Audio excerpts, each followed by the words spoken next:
This is an example of politicizing the budget hearing through the questions of a senator.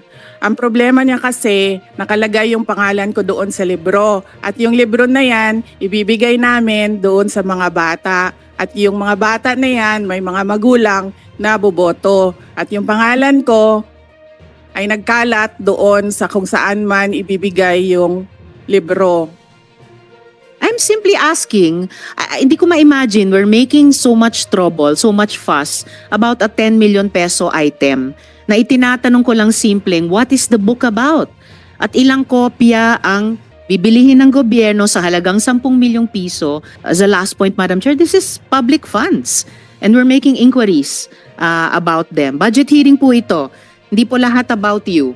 Pera po ito ng taong bayan. Okay.